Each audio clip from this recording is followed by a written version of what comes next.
The Meghalaya Government Lower Primary Contractual Teachers Association, who had recently filed an FIR against the tear gas incident of the 6th of October 2022, had been called by the investigation officer DSP Dangsan Kriem to get more details on the same. Speaking to reporters on the incident, the president of the association, Birbor Riangtem, informed that the teachers had given all details related to tear gas firing by police personnel during their peaceful protest of the 6th of October 2022 and that they have left it to the law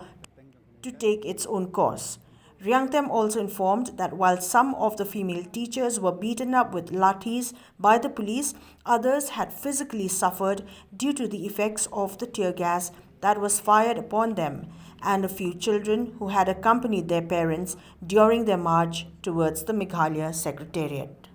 तो मैंने का परफॉर्मेंस की पर खत 8 बजे untuk nakaliang jong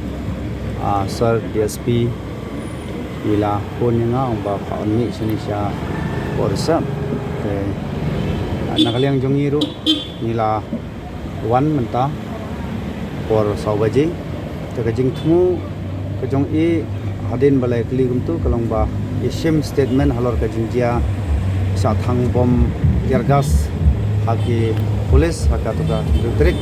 hakmat sekretariat panghaita tangnai tai daw ba isim yang i statement ba lakali yang i kalong sisiana kumtu kumala IFR dan kaliang jongi ngila jawab sai ba kalong kumtu kumbala IFR da mangihi kan ki kajingdon jong ki polis thai di bahikai kan thai kila sa syo la kamtam ka jing thang tear gas kala pen stom yaki babun balang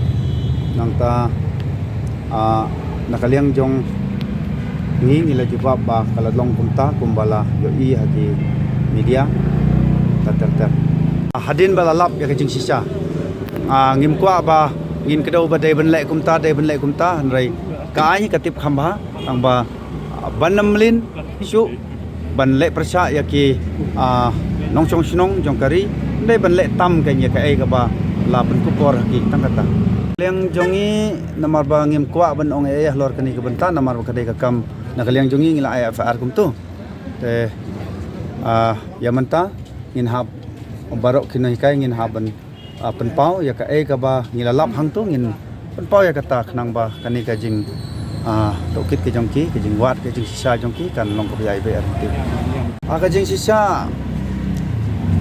haka jing lap jongi namar ba ki media ki babun kila record ya kitu ki nong thang bom tear gas nangta kitu kiba laya lembuk kantam ngila pha lengba ki media don ke bala mensau don ke bala khta sisa na tu tear gas bat ke jing show daki lathi te ngatrai ka nakaliang jongi hi ngi penpau ba lada ngiliyo ikum tu na ki media kamdon kamsu bandang khat ke jing sa tangba ngim penwet ya kata ka jing khat ke jongki hanrai idon pada ke jing sngo ba lese ki nang pensisa ju na ka jing lap jongi ke jing sngo jongi tingin alat bakin le kata